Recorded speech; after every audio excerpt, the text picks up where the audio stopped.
അങ്ങനെ ആ മീനെല്ലാം ഇവർ കരയിലേക്ക് കൊണ്ടുവരുന്നു. ഇത് കാണുമ്പോൾ ഗിനിയയ്ക്ക് സന്തോഷമാവും. ആ സമയത്ത് ലൂക്കയുടെ അച്ഛനും അമ്മയും മനുഷ്യന്മാരുടെ 2 വസ്ത്രം എടുത്ത് അണിഞ്ഞ് മനുഷ്യരുടെ ഇടയിലേക്ക് കുഞ്ഞിനെ തപ്പാൻ വേണ്ടി ഇറങ്ങാണ്. എന്നാൽ ഇവർ ധരിച്ചിരിക്കുന്ന വസ്ത്രമാവട്ടെ തൂപ്പ് ജോലിക്കാരുടെ വസ്ത്രമാണ്. അതൊന്നും അറിയാതെ ഇവരെന്തായാലും ഓരോ കൊച്ചിനെയായി പരിശോധിക്കാൻ വേണ്ടി ഇങ്ങനെ നടക്കുക. പോകുന്ന വഴിയെ ഒരു ഐസ്ക്രീം കഴിക്കുന്ന പയ്യനെ കാണും. ഇവനായിരിക്കും ഒരുപക്ഷെ നമ്മുടെ മകൻ, നമുക്ക് നോക്കാമെന്നും പറഞ്ഞ് ആ ചെറുക്കനെ ഇവർ വെള്ളത്തിലേക്ക് തള്ളിയിടുന്നു. ചെറുക്കന് രൂപമൊന്നും മാറുന്നില്ല. അവൻ വാവിട്ട് കരയാണ്. അവൻ്റെ അമ്മ വരുന്നതിന് മുമ്പ് ഇവിടുന്ന് ഓടി രക്ഷപ്പെടാമെന്നും പറഞ്ഞ് ഇവർ സിറ്റിക്ക് നടുവിലേക്ക് ഓടും. ആ സമയത്ത് അമ്മ പറയാ, പെറ്റമ്മയ്ക്കറിയാം സ്വന്തം മകനെ കണ്ടുപിടിക്കാൻ, എൻ്റെ കൊച്ചിനെ കണ്ട ഉടനെ ഞാൻ കണ്ടുപിടിക്കുന്നും പറഞ്ഞ് ഇവർ തെരുവിലേക്ക് നോക്കുമ്പോണ്ട് ഒരുപാട് കുട്ടികൾ. ഇതിലെവിടുന്നാ തൻ്റെ പിള്ളയെ കണ്ടുപിടിക്കുക? ആ സമയത്ത് തൊട്ടടുത്തൂടെ പോകുന്നുണ്ട് ലൂക്ക. ഇവർ കാണുന്നുണ്ടാവില്ല. എന്തായാലും മീൻ വിറ്റ കാശുമായി ഖിനിയ നമ്മുടെ പിള്ളേരെയും വിളിച്ചുകൊണ്ട് ഈ റേസിന് പങ്കെടുക്കുന്ന ക്ലബിലേക്ക് പോവുകയാണ്. അവിടെ ഒരു അമ്മച്ചിയായിരിക്കും ഈ പിള്ളേരെ ചേർക്കുന്ന പരിപാടിയുടെ കോർഡിനേറ്റർ. അവിടെ ഇവർക്ക് ആ റേസിനെ പറ്റിയുള്ള ഒരു കാറ്റലോഗ് കിട്ടുന്നുണ്ട്. വളഞ്ഞും തിരിഞ്ഞും ആ സിറ്റി മുഴുവൻ ഇവർ സഞ്ചരിക്കണം,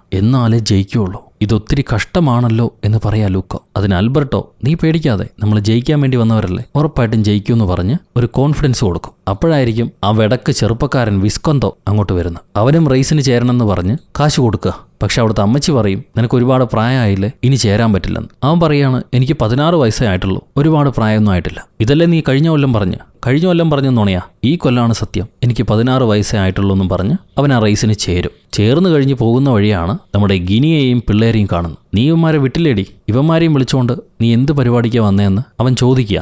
ഗിനിയ പറയും, ഞങ്ങൾ ടീമായിട്ട് മത്സരിക്കാൻ പോവാണെന്ന്. ഉടനെ ആ വിസ്കൊന്തോ, ഈ പിള്ളേര് ഈ നാട്ടിൽ പുതിയതല്ലേ, അതുകൊണ്ട് അവർ മത്സരിക്കണമെങ്കിൽ എനിക്ക് വാടക തരണമെന്നും പറഞ്ഞ് ഇവർ ഫീസിന് വെച്ചിട്ടുള്ള പണം ഈ ചെറുക്കൻ തട്ടിയെടുക്കുക. ഉടനെ ആൽബർട്ടോ, ഞാനിവനെ ഇടിച്ചിടാന്നും പറഞ്ഞ് ഇടിക്കാൻ തയ്യാറായിട്ട് വരുന്നുണ്ട്. ലൂക്ക അവനെ തടയും. അവനെ വെറുതെ വിട്ടേക്ക് ആൽബർട്ടോ, നമുക്ക് വെസ്പയാണ് വേണ്ടത്, അവനുമായിട്ട് അടിയുണ്ടാക്കണ്ട, നമുക്ക് വേറെ ഏതെങ്കിലും വഴിയുണ്ടാവും. അപ്പൊ ഗിനിയ ആ ചെറുക്കനെ കളിയാക്കാണ്. അവന്റെ മുഖം കാണാൻ പൊത്തള മീനിനെ പോലെ ഉണ്ടെന്ന് പറയും. ഉടനെ കൂടെയുള്ള എല്ലാവരും ചിരിക്കുന്നു. അപ്പൊ ആ ചെറുക്കന് ദേഷ്യം വന്നിട്ട്, നിന്നെപ്പോലെയുള്ള പിള്ളേരെയൊക്കെ ഞാൻ കാലത്ത് ബ്രേക്ക്ഫാസ്റ്റിന് കഴിക്കുന്ന, എനിക്ക് നിങ്ങളെ ഇഷ്ടമല്ല, നിങ്ങൾ ഈ നാട് വിട്ടു പോകണം. പക്ഷെ വെറുതെ പോകണ്ട, ഈ മത്സരത്തിൽ തോറ്റിട്ട് പോയാൽ മതി, അതുകൊണ്ട് ചെന്ന് ചേർന്നോന്നും പറഞ്ഞ് ഇവൻ തട്ടിപ്പറിച്ച പണം തിരിച്ചു കൊടുക്കുകയാണ്. സോ പണം കിട്ടിയ നമ്മുടെ പിള്ളേർ ചെന്ന് ടീമായിട്ട് ഈ റേസിന് ചേരും. അത് കഴിയുമ്പോൾ ഇവരെ ട്രെയിൻ ചെയ്യിക്കാൻ വേണ്ടി കിനിയ ആൽബർട്ടോനെയും ലൂക്കനെയും വിളിച്ചുകൊണ്ട് വന്ന് ആദ്യം ആൽബർട്ടോയ്ക്ക് ഭക്ഷണം കഴിക്കാനുള്ള ട്രെയിനിങ് കൊടുക്കുകയാണ്. അത് കഴിഞ്ഞ് ലൂക്കയ്ക്ക് സൈക്കിൾ ഓടിക്കാനുള്ള ട്രെയിനിങ്ങും കൊടുക്കും. അവന് കയറ്റമൊക്കെ എളുപ്പത്തിൽ ഓടിച്ചു കയറാം, പക്ഷെ ഇറക്കം കാണുമ്പോൾ പേടിയാ. എന്നെ കൊണ്ട് പറ്റുന്നില്ല എന്ന് പറഞ്ഞ് അവൻ മടിക്കുമ്പോൾ ഇവരെ ധൈര്യം കൊടുത്ത് ഓടിക്കാൻ പറയും. പക്ഷെ ചെറുക്കന് ഓടിക്കാൻ പറ്റുന്നില്ല.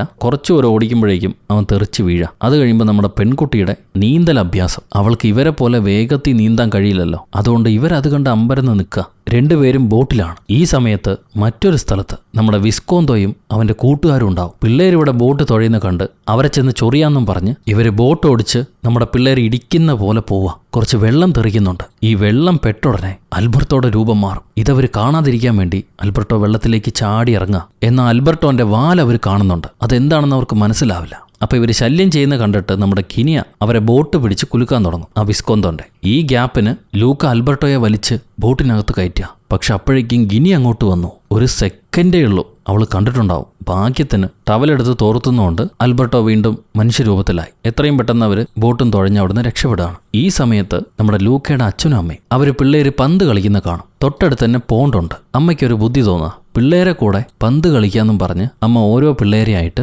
വെള്ളത്തിലേക്ക് തള്ളിയിടുകയാണ്. അവരുടെ രൂപം മാറുന്നുണ്ടോ എന്ന് നോക്കാൻ വേണ്ടി. പക്ഷെ ആരുടെയും രൂപം മാറുന്നില്ല. ആ സമയത്ത് അച്ഛൻ ബിയാങ്ക എന്ന് അമ്മയുടെ പേര് വിളിക്കുന്നുണ്ട്. ഇത് ദൂരെ എന്ന് ലൂക്ക കാണും. ലൂക്കയ്ക്ക് സംശയമാവും, അത് അച്ഛനും അമ്മയും തന്നെയാണോ? ഇവരെല്ലാം മനുഷ്യരൂപത്തിലേക്ക് മാറിയതല്ലേ, അതുകൊണ്ട് പരസ്പരം തിരിച്ചറിയാൻ പറ്റില്ല. എന്നാലും അവന് സംശയമുണ്ട്. അവനത് ആൽബർട്ടയോട് പറയും, എൻ്റെ അച്ഛനും അമ്മയും ഇങ്ങോട്ട് വന്നിട്ടുണ്ടോ എന്ന് എനിക്ക് സംശയമുണ്ട്. അതിന് ആൽബർട്ടോ, ഒരു വഴിയുമില്ല, അവർക്കൊക്കെ പേടിയാ, അവരൊന്നും ഇങ്ങോട്ട് വരില്ല എന്ന് പറയാണ്. ഈ സമയത്ത് ഗിനിയ അവരോട് സംസാരിക്കാൻ വേണ്ടി വരുന്നു. അപ്പോഴായിരിക്കും അപ്പം വന്ന് വല തുന്നാൻ എനിക്കൊരാളെ വേണമെന്നും പറഞ്ഞ് ആൽബർട്ടോയെ വിളിച്ചോണ്ട് പോവാ. അപ്പൊ ലൂക്കയും ഗിനിയയും മാത്രമേ ഉള്ളൂ ഇവിടെ. ആ സമയത്ത് ഗിനിയ ചോദിക്കുക, നിനക്ക് എന്തിനാണ് ആ വെസ്പ സ്കൂട്ടർ വേണ്ടതെന്ന്. ലൂക്ക പറയും, എല്ലാ ദിവസവും ആൽബർട്ടോയും ഞാനും കൂടെ പുതിയ സ്ഥലങ്ങളിലേക്ക് സഞ്ചരിക്കും. എന്നിട്ട് ആ വലിയ ഫിഷില്ലേ ആകാശത്ത് കാണുന്ന ആ തള്ള ഫിഷിനടിയിൽ കിടന്നുറങ്ങും. അതിനു വേണ്ടിയിട്ടാണ്. ഇവൻ എന്താ പറയണേന്ന് നമുക്ക് മനസ്സിലാവില്ല. എന്തായാലും നീ എന്തിനാണ് ഈ റേസിൽ പങ്കെടുക്കണമെന്ന് ചോദിക്കുകയാണ് ലൂക്ക. കിനിയ പറയും, എല്ലാ സമ്മർ വെക്കേഷനും ഞാൻ അച്ഛൻ്റെ കൂടെ താമസിക്കാൻ ഈ നാട്ടിലേക്ക് വരും. പക്ഷെ ആ സമയത്ത് മാത്രം വരുന്നതുകൊണ്ട് ഇവിടുത്തെ പിള്ളേരാരും എന്നെ അംഗീകരിക്കുന്നില്ല.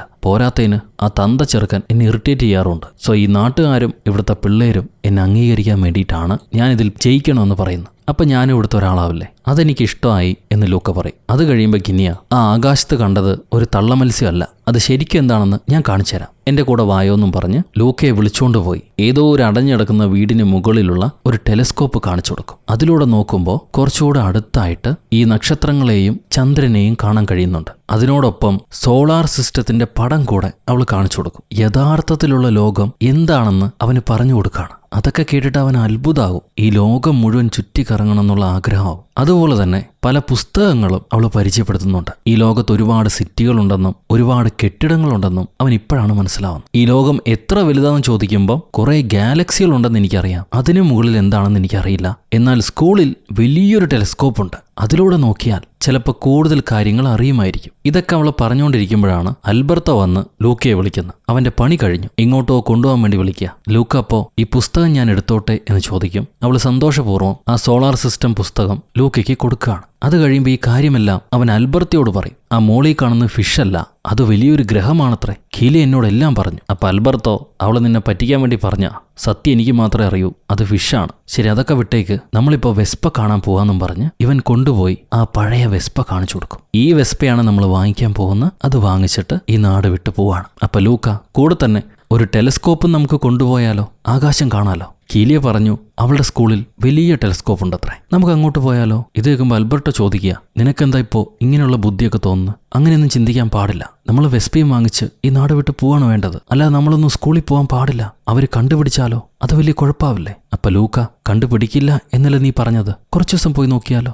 അൽബർട്ടോ പറയാണ്, ലൂക്ക അമിതമായിട്ട് ആഗ്രഹിക്കാൻ പാടില്ല. നമ്മൾ സീ മോൺസ്റ്റേഴ്സാ, നമ്മളെ അവർ സ്കൂളിൽ എടുക്കില്ല, അങ്ങോട്ട് പോകാൻ പാടില്ല. നമ്മുടെ യഥാർത്ഥ മുഖം അവർ കണ്ടു കഴിഞ്ഞാൽ തല്ലി ഓടിക്കും. ഇത് ഇവർ പറഞ്ഞുകൊണ്ടിരിക്കുമ്പോഴാണ് ആ വെടക്ക് ചെറുക്കൻ വിസ്കന്തോ അങ്ങോട്ട് വരുന്നത്. എന്താടാ രാത്രി ഈ സമയത്ത്, നിങ്ങളുടെ ചുറ്റിക്കളിക്ക് എന്തോ കുഴപ്പമുണ്ടല്ലോ, ഇതെന്റെ ടൗണാ, ഇവിടെ ഞാനാണ് നമ്പർ 1, നിങ്ങളിവിടെ ഉള്ളത് എനിക്കിഷ്ടമല്ല, രാത്രിയിൽ ഇങ്ങനെ ചുറ്റിക്കറങ്ങാൻ ഞാൻ സമ്മതിക്കില്ല. ഇതും പറഞ്ഞവൻ അൽബർത്തോയെ പിടിച്ചിടിക്കാൻ നോക്കുന്നു. ലൂക്ക കുന്തം കാണിച്ച് എന്റെ കൂട്ടുകാരനെ വെറുതെ വിട്, ഞങ്ങൾ നിന്നെ ശല്യം ചെയ്യുന്നില്ലല്ലോ, ഞങ്ങൾ മാറിപ്പോയിക്കോളാമെന്നും പറഞ്ഞ് അവിടെ നിന്ന് ഓടിപ്പോവും. പിന്നെ അൽബർത്തോയോട് അനാവശ്യ വഴക്കൊന്നും വേണ്ടാന്ന് പറഞ്ഞ് ഇവർ ചെന്ന് കിടന്നുറങ്ങുക. പിറ്റേന്ന് രാവിലെ നമ്മുടെ ഗിനിയെ ഇവരെ വിളിച്ചെഴുന്നേൽപ്പിച്ച് പഴയതുപോലെ തന്നെ ട്രെയിനിങ് കൊടുക്കുകയാണ്. അൽബർത്തയെ കൊണ്ട് തീറ്റിക്കും, ലൂക്കയെ കൊണ്ട് വണ്ടി ഓടിപ്പിക്കും. ആ സമയത്താണ് നമ്മുടെ ലൂക്കയുടെ അച്ഛനും അമ്മയും കുഞ്ഞിനെ കാണാനില്ലാന്നും പറഞ്ഞ് വിഷമിച്ചിരിക്കുക. ഞാൻ ഒരുപാട് അവനോട് ദേഷ്യപ്പെടാൻ പാടില്ലായിരുന്നു, എന്നാലും അവൻ വീട് വിട്ടു പോകുമെന്ന് ഞാൻ വിചാരിച്ചില്ല. എന്തിനാ പയ്യൻ അങ്ങനെ തോന്നിയത്, എനിക്ക് വിഷമാവുന്നു എന്ന് പറഞ്ഞ് അമ്മ കരയുമ്പോൾ അച്ഛൻ സമാധാനിപ്പിക്കും. ഈ സമയത്ത് ഗിനിയ ലൂക്കയുടെ കൂടെ സൈക്കിളിൽ പോകുന്നുണ്ട്. അവൾ ലൂക്ക ലൂക്ക എന്ന് ലൂക്കയുടെ പേര് വിളിക്കുന്നുണ്ടാവും. അപ്പൊ ഈ അപ്പനും അമ്മയും അവനെ കണ്ടിട്ട് തന്റെ മകനാണെന്ന് മനസ്സിലാക്കും. ഉടനെ അവര് ലൂക്ക ലൂക്ക എന്ന് വിളിച്ച് പുറകെ ചെല്ലുക. ലൂക്ക അവരെ കണ്ട് പേടിച്ച് വേറെ വഴിയെ സൈക്കിൾ മാറി ഓടിച്ചു പോവുക. അങ്ങനെ രക്ഷപ്പെട്ടു. ഇപ്പൊ അവര് അവിടുത്തെ ക്ലിഫിന്റെ മണ്ടയിൽ എത്തിയിട്ടുണ്ട്. അവിടെ നിൽക്കുന്ന സമയത്താണ് ജനീവയിലേക്ക് പോകുന്ന ട്രെയിൻ ഗിനിയെ കാണിച്ചു കൊടുക്കുക. അതിലാണത്രേ അവൾ സ്കൂളിലേക്ക് പോകുന്നത്. അപ്പൊ ലൂക്ക ചോദിക്കുകയാണ്, ഞങ്ങൾക്കും നിന്റെ സ്കൂളിലേക്ക് വരാൻ പറ്റുമോ? ഉടനെ അൽബർത്തോ കയറി ഇടപെട്ട്, ഇപ്പൊ അതിനെക്കുറിച്ചല്ല സംസാരിക്കേണ്ടത്, നമ്മൾ എന്തിനാണോ വന്നത് ആ കാര്യം ശ്രദ്ധിക്കുക, വണ്ടി ഓടിക്കുമെന്ന് പറയും. എന്നാൽ ലൂക്കയ്ക്ക് പേടിയുണ്ട്. ഗിനി അവന് ധൈര്യം കൊടുക്കുകയാണ്. പക്ഷെ അൽബർത്തോയ്ക്ക് ഇഷ്ടപ്പെടുന്നില്ല. ഈ ഗിനിയാണ് ലൂക്കയെ വഴിതെറ്റിക്കുന്ന ഓരോ കാര്യങ്ങൾ പറഞ്ഞ് അവൻ അനാവശ്യമായ മോഹങ്ങൾ വളർത്തുന്നു. സോ അൽബർത്തോ ഗിനിയോട് ദേഷ്യപ്പെട്ട്, നീ നിന്റെ പണി നോക്ക്, എന്റെ കൂട്ടുകാരൻ എന്താ വേണ്ടെന്ന് എനിക്കറിയാം, ഞാൻ അവനെ ട്രെയിൻ ചെയ്യാമെന്നും പറഞ്ഞ് അൽബർത്തോ സൈക്കിളിൽ കയറിയിരുന്ന് ചവിട്ടാൻ തുടങ്ങുക. അവർ അതിവേഗത്തിൽ കുന്നിന്റെ മണ്ടേന്ന് സൈക്കിളിലൂടെ താഴത്തേക്ക് വരും. ബ്രേക്ക് പിടിച്ചിട്ട് കിട്ടുന്നില്ല. അവസാനം ഈ സൈക്കിള് മതിലെ ഇടിച്ച് ഇവര് വെള്ളത്തിലേക്ക് തെറിച്ച് വീഴാം. വെള്ളത്തിൽ വീണ ആൾക്കാരുടെ രൂപം മാറി. പെണ്ണിനെ കാണാതെ ഇവർ ഒളിച്ചിരിക്കും. എന്നിട്ട് മറ്റൊരു വഴിയിലൂടെ വന്ന് കരയിലേക്ക് കയറുമ്പോൾ, നീ എന്തിനാ ഇങ്ങനെ ഓടിച്ചത്, അവളോട് എന്തിനാ വഴക്കുണ്ടാക്കിയെന്നും പറഞ്ഞ് ലൂക്ക അൽബർത്തയോട് ദേഷ്യപ്പെടാം. അപ്പൊ അൽബർത്ത പറയും, നീ കാര്യങ്ങൾ മനസ്സിലാക്കുന്നില്ല, ഈ ടൗൺ നിന്റെ ബുദ്ധി മാറ്റുന്നു. നമ്മൾ സീ മോൺസ്റ്റേഴ്സ് ആണ് അവരുടെ കണ്ണിൽ, നമുക്ക് അവരിൽ ഒരാളാവാൻ കഴിയില്ല, സ്കൂളിൽ പോകാൻ കഴിയില്ല, നമ്മൾ നമ്മുടെ വെസ്പയും വാങ്ങിച്ച് ഈ നാട് വിട്ടു പോവാം, അതാണ് ചെയ്യേണ്ടത്. അപ്പൊ ലൂക്ക പറയും, ഇല്ല, എനിക്ക് സ്കൂളിൽ പോകണം, ഒരുപാട് കാര്യങ്ങൾ പഠിക്കണം, ഞാൻ അതിനാണ് ആഗ്രഹിക്കുന്നത്. ഉടനെ അൽബർത്തോ ലൂക്കയ്ക്ക് ഒരു അടിയും കൊടുത്തിട്ട്, ആരെങ്കിലും നിന്റെ യഥാർത്ഥ രൂപം കണ്ടാൽ പിന്നെ എന്തായിരിക്കും അവസ്ഥ? ഇതവർ പറഞ്ഞുകൊണ്ടിരിക്കുമ്പോഴാണ് ഗിനി അങ്ങോട്ട് വരുന്നത്. അവൾ ഓടി വന്ന് നിങ്ങൾ തമ്മിൽ എന്താണ് വഴക്കെന്ന് ചോദിക്കും. അപ്പൊ ലൂക്ക, എനിക്കൊരു കാര്യം നിന്നോട് ചോദിക്കാനുണ്ട്, ഞങ്ങൾക്ക് നിന്റെ സ്കൂളിൽ വന്ന് ചേരാൻ പറ്റുമോ? ഞങ്ങൾ അവർ ചേർക്കോ? ഗിനിയ പറയും, പിന്നെന്താ, നിങ്ങൾ സ്കൂളിൽ വന്നാൽ എനിക്ക് ഒരുപാട് സന്തോഷമല്ലേ, അത് നല്ലൊരു ഐഡിയ അല്ലേ, അടുത്ത തവണ ഉറപ്പായിട്ടും നിങ്ങൾ സ്കൂളിലേക്ക് വായോ, അവിടെ എല്ലാവരെയും ചേർക്കുന്നതാണ്. ഇത് കേൾക്കുമ്പോൾ അൽബർത്ത പറയും, എല്ലാവരെയും ചേർക്കോ? ഞങ്ങൾ മനുഷ്യരല്ലെങ്കിലും അവരെ ഞങ്ങൾ ചേർക്കോ? ഒരുപക്ഷെ ഞങ്ങൾ സീ മോൺസ്റ്റേഴ്സ് ആണെങ്കിലോ, അപ്പൊ അവർ ചേർക്കോ എന്ന് ചോദിക്കുക. ഉടനെ ലൂക്ക, മിണ്ടാതിരിയടാ, നീ ഓരോന്ന് പറഞ്ഞ് അവളെ കൺഫ്യൂസ് ആക്കല്ലേ. ഉടനെ അൽബർത്തോ, ആരെയും ഞാൻ കൺഫ്യൂസ് ആക്കുന്നില്ല, ഇപ്പൊ കാണിച്ചുതരാന്നും പറഞ്ഞ് വെള്ളത്തിലേക്ക് ഒരു ചാട്ടം. നീ എന്താ കാണിക്കണേന്ന് ചോദിച്ച് കിലി അവന്റെ അടുത്തേക്ക് പോവാ. പോയി നോക്കുമ്പോണ്ട് അൽബർത്തോടെ രൂപമൊക്കെ മാറി. ഇവള് പേടിച്ച് പുറകിലേക്ക് വന്നിട്ട്, ഞങ്ങൾ ഉപദ്രവിക്കല്ലേ സാത്താനെ, ദൂരെ പോന്ന് പറയാ. ഉടനെ ലൂക്കയും, അതെ അവൻ സാത്താനാ, അത് സീ മോൺസ്റ്ററാ, ഞങ്ങൾ ഉപദ്രവിക്കണ്ട, ദൂരെ പോന്ന് പറയും. ലൂക്ക് അങ്ങനെ പറയുമെന്ന് ആൽബർട്ടോ ഒരിക്കലും വിചാരിച്ചില്ല. കൂടെ ഉണ്ടായിരുന്ന കൂട്ടുകാരൻ ഒറ്റിക്കൊടുത്ത് ചതിച്ചിരിക്കുന്നു. അവൻ നല്ലതാണെന്ന് കാണിക്കാൻ വേണ്ടി തന്നെ തള്ളിപ്പറഞ്ഞു. ആൽബർട്ടോയ്ക്ക് ഒരുപാട് വിഷമാവും. ഉടനെ ഈ ചെറുക്കന്റെ പേരെന്തായിരുന്നു, മറന്നുപോയല്ലോ. എർക്കൊളെ വിസ്കോണ്ടി. ആ വിസ്കോണ്ടിയും പിള്ളേരും ഈ സീ മോൺസ്റ്ററെ കാണുന്നുണ്ട്. അവരതിനെ ആക്രമിക്കാൻ വേണ്ടി ഓടി വരിക. ഉടനെ ആൽബർട്ടോ വെള്ളത്തിലേക്ക് മുങ്ങി അവിടുന്ന് രക്ഷപ്പെടും. അത് കഴിഞ്ഞ് ലൂക്കയും കിലിയും കൂടെ തിരിച്ച് വീട്ടിലേക്ക് വരുന്നു. അപ്പൻ ചോദിക്കും ആൽബർട്ടോ എവിടെയാണെന്ന്. ലൂക്ക പറയാണ് ആൽബർട്ടോയെ കാണുന്നില്ല, അവൻ ചിലപ്പോൾ നാട്ടിലേക്ക് തിരിച്ചു പോയിട്ടുണ്ടാവുന്നു. ഉടനെ പെരുണ്ടാടി അവൻ അങ്ങനെ പോകാൻ വഴിയില്ല, എവിടെയെങ്കിലും പേടിച്ചിരിപ്പുണ്ടാവും, ഞാൻ പോയി നോക്കട്ടെ എന്ന് പറഞ്ഞ് ഇറങ്ങിപ്പോവാ. അത് കഴിയുമ്പോൾ ലൂക്ക കിനിയോട് പറയും, അവൻ പോയെന്നും പറഞ്ഞ് വിഷമിക്കാതെ, ഞാനുണ്ടല്ലോ, നമുക്ക് രണ്ടുപേർക്കും കൂടെ ഈ മത്സരത്തിൽ പങ്കെടുക്കാം, വെസ്പ ജയിക്കുകയും ചെയ്യാം, അതല്ലേ നല്ലത്. ഇത് കേൾക്കുമ്പോൾ ഗിലിയ, ഞാനിവിടെ എന്ത് കുഴപ്പത്തിലാ ഉള്ളതെന്ന് നീ മനസ്സിലാക്കുന്നില്ല, ഇവിടെ എന്താടാ സംഭവിക്കണമെന്നും ചോദിച്ച് അവന്റെ നേർക്ക് വെള്ളം എറിയുക. ഉടനെ വെള്ളം പെട്ട ഭാഗം കടൽ ജന്തുവിന്റെ രൂപത്തിലാവും. അപ്പോഴാണ് ഗിലിയയ്ക്ക് കാര്യം പിടിയിട്ടുക. സോ നിങ്ങൾ രണ്ടുപേരും സീ മോൺസ്റ്റേഴ്സ് ആയിരുന്നല്ലേ, ഈ നാട്ടുകാരെങ്ങാനും നിങ്ങളെ കണ്ടാലോ എന്തായിരിക്കും അവസ്ഥ? നിങ്ങൾ എവിടെയാ വന്നിരിക്കുന്നത്? എന്റെ അച്ഛനാണെങ്കിൽ സീ മോൺസ്റ്റേഴ്സിനെ പിടിക്കണമെന്ന് പറഞ്ഞ് നടക്കുന്ന ആളാ. ഇവിടെ നിൽക്കുന്നത് നല്ലല്ല ലൂക്ക, തിരിച്ചു പോയിക്കോ, അതാണ് നിനക്ക് നല്ലതെന്നും പറഞ്ഞ് അവള് ലൂക്കയെ തിരിച്ചു പോകാൻ പറയാ. അപ്പൊ ലൂക്ക ചോദിക്കും, ഞങ്ങളെ നിനക്ക് ഇഷ്ടമല്ലേന്ന്. ഉടനെ ഗിലിയ, എനിക്ക് ആകെ കിട്ടിയ കൂട്ടുകാരെ നിങ്ങളാ, ഞാൻ ഇത്രയും സന്തോഷത്തോടെ ഇവിടെ കഴിഞ്ഞിട്ടില്ല, നിങ്ങളെ നഷ്ടപ്പെടുന്നതിൽ എനിക്ക് വിഷമമുണ്ട്, എന്നാൽ നിങ്ങളുടെ സേഫ്റ്റിക്ക് വേണ്ടിയാ ഞാൻ തിരിച്ചു പോകാൻ പറയുന്നു. ഒരു വെസ്പയ്ക്ക് വേണ്ടി നീ ജീവിതം കളയരുത്. അത് കേൾക്കുമ്പോൾ ലൂക്ക, ഞാൻ തിരിച്ചു പോയാൽ എൻ്റെ പേരൻസ് എന്നെ ദൂരെ എങ്ങോട്ടെങ്കിലും അയക്കും, അതിൽ നിന്ന് രക്ഷപ്പെടാൻ വേണ്ടിയിട്ടാണ് ഞാൻ ഇതൊക്കെ ചെയ്തത്. ഇപ്പം അതിനൊന്നും അർത്ഥമില്ലാതായി, കുഴപ്പമില്ല, ഞാൻ തിരിച്ചു പോട്ടെ എന്നും പറഞ്ഞ് ലൂക്ക അവിടെ നിന്ന് ഇറങ്ങും. കടൽക്കരയിൽ ചെന്നിരുന്ന് കുറേ നേരം കരയാണ്. അത് കഴിയുമ്പോൾ തന്റെ കൂട്ടുകാരനെ കാണാൻ വേണ്ടി, ആൽബർട്ടോനെ കാണാൻ വേണ്ടി അവൻ താമസിക്കുന്ന ദ്വീപിലേക്ക് ലൂക്ക നീന്തിപ്പോകും. ആ ടവർ ഹൗസിൽ ചെന്ന് നോക്കുമ്പോണ്ട് എല്ലാ സാധനങ്ങളും വലിച്ചു കീറി കളഞ്ഞിരിക്കുന്നു. ആൽബർട്ടോ അവിടെ ഉണ്ടാവും. നിനക്ക് എന്താടാ വേണ്ടത്, നീ എന്തിനാ ഇങ്ങോട്ട് വന്ന്, തിരിച്ചു പോയിക്കോ, എനിക്ക് നിന്നോട് സംസാരിക്കാൻ ഒന്നുമില്ല എന്നവൻ പറയാ. അപ്പോഴായിരിക്കും ലൂക്ക ചുവരിൽ ഒരുപാട് വരകൾ എഴുതി വെച്ചിരിക്കുന്നത് കാണാം. അതെന്താണെന്ന് ലൂക്ക ആൽബർട്ടോയോട് ചോദിക്കുന്നുണ്ട്. ആൽബർട്ടോ പറയും, അവന്റെ അച്ഛൻ അവനെ തനിയെ വിട്ട് ഇറങ്ങിപ്പോയ ദിവസം മുതൽ അവൻ എണ്ണി തുടങ്ങിയതാ, എന്നെങ്കിലും ഒരു നാൾ തിരിച്ചു വരുമെന്ന് വിചാരിച്ചിട്ട്. അതിന്റെ അടയാളങ്ങളാണത്. പക്ഷെ ഇന്ന് വരെ അച്ഛൻ തിരിച്ചു വന്നിട്ടില്ല. കുഴപ്പമില്ല, ഞാൻ ഇല്ലാതെ ജീവിക്കുന്നതായിരിക്കും അദ്ദേഹത്തിന് നല്ലത്. നീയും അതുപോലെ തന്നെയാ, നീയും തനിച്ചിരിക്കുന്നതാണ് നല്ലത്. ഞാനെല്ലാം നശിപ്പിക്കും, ഞാൻ ആരെ കൂടെയും ജീവിക്കുന്നത് നല്ലതല്ല. പൊയ്ക്കോ, നീയും പൊയ്ക്കോ, ദൂരെ പൊയ്ക്കോ. അത് കേൾക്കുമ്പോൾ ലൂക്ക പറയാണ്, നീ ഇങ്ങനെ മണ്ടത്തരം പറയാതടാ, എനിക്ക് ലോകം കാണിച്ചു തന്ന നീയാ, അച്ഛനും അമ്മയും കഴിഞ്ഞ് എന്നെ ഇത്രത്തോളം സ്നേഹിക്കുന്നത് നീയാ, നിന്നെ വിട്ട് ഞാൻ എങ്ങോട്ട് പോവാനാ? എനിക്ക് പോകാൻ കഴിയില്ല, ഞാനിവിടെ ജീവിക്കുന്നുണ്ടെങ്കിൽ നിന്റെ കൂടെ മാത്രമായിരിക്കും. അപ്പൊ ആൽബർട്ടോ, ഇല്ല വേണ്ട, അതിന്റെ ആവശ്യമില്ല, ഇറങ്ങിപ്പോന്നും പറഞ്ഞ് വാശി പിടിച്ചിരിക്കുക. ഉടനെ ലൂക്ക, എന്നാ ശരി, ഞാൻ പോകാം, ഒറ്റയ്ക്ക് തന്നെ പോകാം, ഒറ്റയ്ക്ക് ചെന്ന് ആ റേസും ജയിച്ച് വെസ്പയുമായിട്ട് വരാം, എന്നിട്ട് നമുക്ക് രണ്ടുപേർക്കും കൂടെ ഈ നാടെല്ലാം ചുറ്റിക്കറങ്ങാം, അതാണ് എൻ്റെ തീരുമാനം എന്നും പറഞ്ഞ് അവനെടുത്തൊരൊറ്റ ചാട്ടം താഴത്തേക്ക്. ഇടുപ്പൊടിഞ്ഞ് വീഴുമെങ്കിലും ആൾ ഓക്കെയാണ്, നാളെ കാണുമെന്നും പറഞ്ഞ് ലൂക്ക സിറ്റിയിലേക്ക് ഓടി വരുന്നു. പിറ്റേ ദിവസം റേസിന് ഞാൻ ഒറ്റയ്ക്കാ മത്സരിക്കണമെന്നും പറഞ്ഞ് ഇവൻ പേര് കൊടുക്കും. അപ്പൊ ഗിലിയ വരുന്നുണ്ട്, നീ ഒറ്റയ്ക്ക് മത്സരിക്കാതെടാ, അവര് ചിലപ്പോൾ നിന്നെ മനസ്സിലാക്കിയാലോ, നിനക്ക് നീന്താൻ പറ്റില്ലല്ലോ, അത് കുഴപ്പമാണെന്ന് പറയാ. പക്ഷെ അവൻ കേൾക്കില്ല. ഈ സമയത്ത് ലൂക്കയുടെ അപ്പനും അമ്മയും ഈ റേസ് കാണാൻ വേണ്ടി വരിക. എന്നാൽ അവിടുത്തെ ആൾക്കാർ തൂപ്പുകാരാണെന്ന് വിചാരിച്ചിട്ട് ഒരു ചൂലും ബക്കറ്റും കയ്യിൽ കൊടുക്കുന്നുണ്ട്. എന്തായാലും മത്സരത്തിന് പങ്കെടുക്കുന്ന പിള്ളേരൊക്കെ തയ്യാറായി. ആദ്യം നീന്തൽ മത്സരമാണ്. ഈ വിസ്കോണ്ടി ഉണ്ടല്ലോ, അവന്റെ ടീമിൽപ്പെട്ട പയ്യന് തലയിൽ കൂടെ കുറെ ഓയിൽ ഒഴിച്ചു കൊടുക്കും, വെള്ളത്തിൽ കൂടെ സ്ലിപ്പായിട്ട് നീന്താനത്രേ. ആ സമയത്താണ് എല്ലാവരെയും ഞെട്ടിപ്പിച്ചുകൊണ്ട് നമ്മുടെ ലൂക്ക കടൽ മെക്കാനിക്കുകളൊക്കെ ധരിക്കുന്ന പോലത്തെ ഇരുമ്പ് വസ്ത്രവും ധരിച്ചുകൊണ്ട് വരുന്നു. അതിനൊരു മുഖം മൂടിയുണ്ട്, ആരും കാണാതിരിക്കാൻ വേണ്ടി അവനത് ചെയ്യുക. പക്ഷെ അതിട്ടുകൊണ്ട് നീന്താൻ പറ്റില്ല. ഇപ്പൊ പോട്രോസോ കപ്പിന് റേസിന്റെ തുടക്കം കുറിച്ചു കഴിഞ്ഞു. സീ മോൺസ്റ്റേഴ്സ് എങ്ങാനും വന്നാൽ അവരെ കൊല്ലാൻ വേണ്ടി കുറെ അപ്പച്ചന്മാര് ബോട്ടിൽ നിപ്പുണ്ടാവും. അവരുടെ കണ്ണിലെങ്ങാനും പെട്ടാ തീർന്നു. എന്തായാലും റേസിന് തുടക്കമായി. വിസിൽ മുഴങ്ങിക്കഴിഞ്ഞു. പിള്ളേര് ഓരോരുത്തരായി വെള്ളത്തിലേക്ക് ഇറങ്ങി നീന്താൻ തുടങ്ങുക. നമ്മുടെ ഗിലിയ നല്ല വേഗത്തിൽ തന്നെ പോകുന്നുണ്ട്. പക്ഷെ ലൂക്കയാവട്ടെ ഭാരം കൊണ്ട് നിലത്തൂടെ നടന്നായിരിക്കും നീങ്ങുന്നു, മെല്ലെ മെല്ലെ. പക്ഷെ അതിലും അവന് രക്ഷയില്ല. ആ മുഖം മൂടിയിലെ ഗ്ലാസ് പൊട്ടി, അതുകൊണ്ട് മുഖത്തിന്റെ രൂപം മാറിയിരിക്കുക. അതെങ്ങാനും മനുഷ്യർ കണ്ടാലോ. ഈ നേരത്ത് ആ ഓയിൽ ഒഴിച്ച ചെറുക്കനെ കുറെ മീനുകൾ കൊത്താൻ തുടങ്ങും. ഭാഗ്യത്തിന് കിലിയാണ് ആദ്യം ജയിക്കുന്നത്. അത് കഴിഞ്ഞ് ഭക്ഷണ മത്സരം. അവള് ഭക്ഷണം കഴിക്കാൻ തുടങ്ങി. എല്ലാ പിള്ളേരും കയറിപ്പോയി കഴിഞ്ഞിട്ടാണ് നമ്മുടെ ലൂക്ക വരുന്നത്. അവൻ മുഖം പൊത്തി പിടിച്ചാ വന്നുകൊണ്ടിരിക്കുന്നു. അപ്പോഴായിരിക്കും ആ വിസ്കോണ്ടി വെടക്ക് ചെറുക്കാൻ കാലേ തട്ടി അവനെ നിലത്ത് വീഴ്ത്തുക. അവന്റെ ഹെൽമെറ്റ് തെറിച്ചുപോയി. ഭാഗ്യത്തിന് മറ്റാരും കാണുന്നതിന് മുന്നേ അവൻ തല ഉള്ളിലേക്ക് വലിച്ചു. എന്നിട്ട് ആരെയും കാണാതെ മുഖമൊക്കെ തുടച്ച് കഴിക്കാൻ ചെന്നിരിക്കുന്നു. ഈ സമയത്തായിരിക്കും ഗുണ്ടുപയ്യന്റെ വിസ്കോണ്ടി എങ്ങനെയൊക്കെയോ കരയിലേക്ക് വരുന്നു. ഉടനെ തന്നെ റിലേയും വാങ്ങി വിസ്കോണ്ടി അവന്റെ അടുത്ത പയ്യനെ തീറ്റയ്ക്കിരുത്തും. അപ്പോഴേക്കും കിനിയെ കഴിച്ചു കഴിഞ്ഞു. അവള് സൈക്കിളും എടുത്ത് പുറപ്പെടുക. അവള് പോയതറിഞ്ഞ വിസ്കോണ്ടി അവന്റെ ടീമിലെ പയ്യന്റെ വായിലേക്ക് ഈ നൂഡിൽസും കുത്തിക്കയറ്റി റിലേയും വാങ്ങിച്ചോടും. ഉടനെ ലൂക്കയും ഭക്ഷണം കഴിച്ച് എഴുന്നേൽക്കുന്നുണ്ട്. അവൻ ചെന്ന് സൈക്കിളും എടുത്ത് ഒരു ചീനച്ചട്ടിയും തലയിൽ വെച്ചിട്ട് കുന്നിന് മുകളിലേക്ക് ഇങ്ങനെ ഓടിച്ചു പോവാ. പോണ വഴി അപ്പനും അമ്മയും അവനെ കണ്ടു. അവരെ പിടിപ്പെടാതെ തെറ്റിച്ച് ഇവനെങ്ങനെയോ രക്ഷപ്പെട്ട് മുന്നിലേക്ക് പോവാണ്. അപ്പോഴായിരിക്കും അമ്മ ശ്രദ്ധിക്കുന്ന, മോൻ നല്ല വേഗത്തിലാണല്ലോ ഓടിക്കുന്നത്. അവൻ സിറ്റി വന്നേ പിന്നെ ഒരുപാട് കഴിവുകൾ കിട്ടിയിട്ടുണ്ട്. എന്തായാലും ലൂക്കയാണ് സൈക്കിളിൽ മാസ്റ്റർ. അവൻ എല്ലാവരെയും തോപ്പിച്ച് മുന്നോട്ട് എത്തിക്കഴിഞ്ഞു. ആ വിസ്കോണ്ടിയും തോപ്പിച്ചു കഴിഞ്ഞു. പക്ഷെ പൊടുന്നനെയായിരിക്കും മഴ പെയ്യാൻ തുടങ്ങുന്നു. മഴയിലെങ്ങാനും നനഞ്ഞ് നാട്ടുകാരിവനെ കണ്ടാൽ പെട്ടു. അപ്പനും അമ്മയും ഒരു ടർക്കി പോച്ച് രക്ഷപ്പെടുക. ഈ സമയത്ത് ലൂക്ക ഒരു തണലി കയറി മറഞ്ഞിരിക്കും. അവന് ഇനി സൈക്കിൾ ഓടിക്കാൻ പറ്റില്ല. നാട്ടുകാർ കണ്ടാൽ കുഴപ്പമല്ലേ, എന്ത് ചെയ്യുമെന്നറിയാതെ നിൽക്കുമ്പോഴാണ് അവന്റെ ആത്മ കൂട്ടുകാരൻ ഓടി വരുന്നത് ഒരു കൊടയുമായിട്ട്. ലൂക്ക, ഞാൻ എത്തിക്കഴിഞ്ഞു, ഇനി നീ പേടിക്കണ്ടെന്നും പറഞ്ഞു. പക്ഷേ ഈ വിസ്കോണ്ടി വെറുതെ വിടുന്നില്ല. അവൻ അൽബർത്തോയെ ചവിട്ടി തെറിപ്പിക്കും. ഈ കൊട ദൂരെ പോയി വീഴുന്നോണ്ട് അൽബർത്തോ വെള്ളത്തിൽ നനഞ്ഞ് സീ മോൺസ്റ്റർ രൂപം പ്രാപിക്കുകയാണ്. ഇത് കണ്ട നാട്ടുകാരെല്ലാം പേടിക്കും. എന്റെ ദൈവമേ, ഭൂതം, ഇത് നമ്മളെ പിടിക്കുവോ? തന്റെ കൂട്ടുകാരൻ പെട്ടു എന്ന് ലൂക്കയ്ക്ക് മനസ്സിലായി. അവനെ രക്ഷപ്പെടുത്താൻ വേണ്ടി ലൂക്ക വെളിയിലിറങ്ങാൻ ശ്രമിക്കുമ്പോൾ അൽബർത്തോ പറയും, വേണ്ട ലൂക്ക, നീ ഇപ്പൊ സേഫാണ്. നിന്നെ ആരും കണ്ടിട്ടില്ല.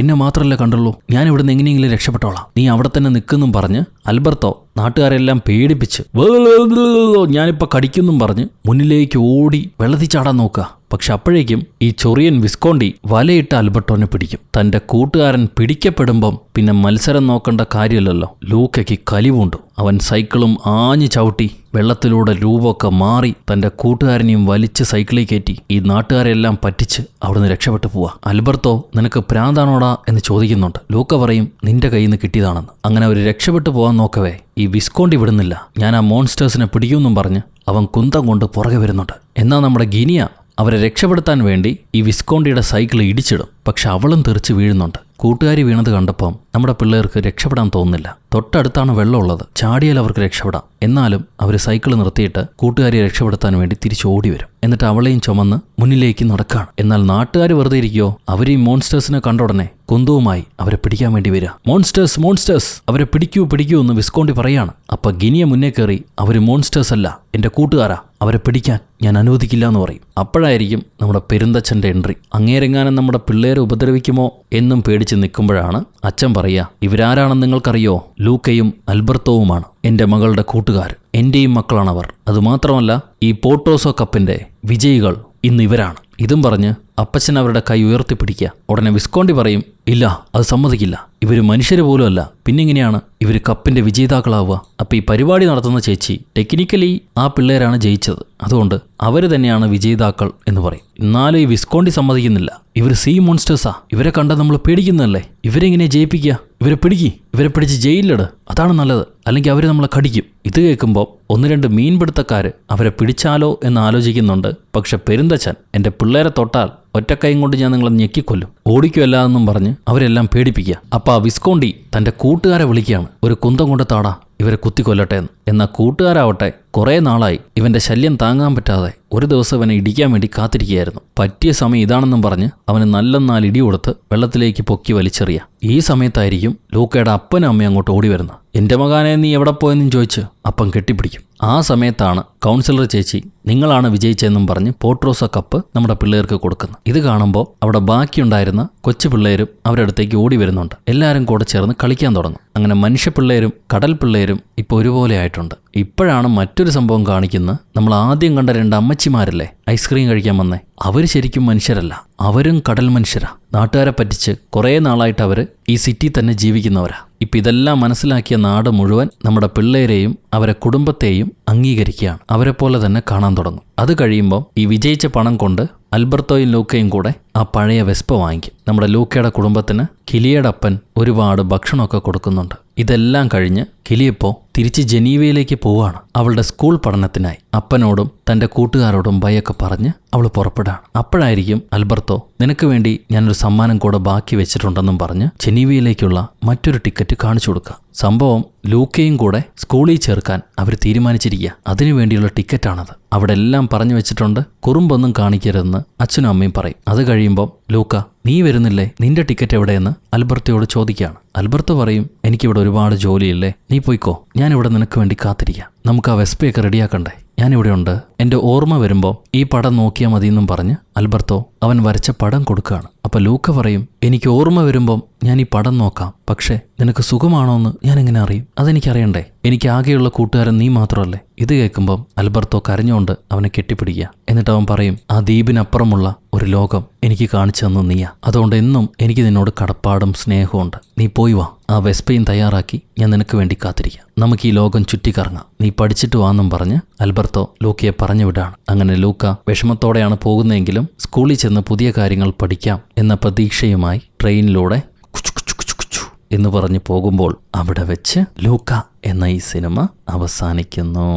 സോ ഗൈസ്, എൻ്റെ കുട്ടി കൂട്ടുകാരെ, നിങ്ങൾക്ക് ഈ സിനിമ ഇഷ്ടപ്പെട്ടു എന്ന് വിചാരിക്കുന്നു. ഇതിൻ്റെ അടുത്ത ഭാഗം ഇറങ്ങുവാണെങ്കിൽ നല്ല രസമായിരിക്കും. നമുക്ക് കാത്തിരിക്കാം. ഇപ്പം നിങ്ങളുടെ അഭിപ്രായം കമൻറ്റിലൂടെ രേഖപ്പെടുത്തുക. അടുത്തൊരു നല്ല സിനിമയായിട്ട് വീണ്ടും കണ്ടുമുട്ടുന്നത് വരെ, until then it's bye from ഒരു കഥ സുലട്ടുമാസ്.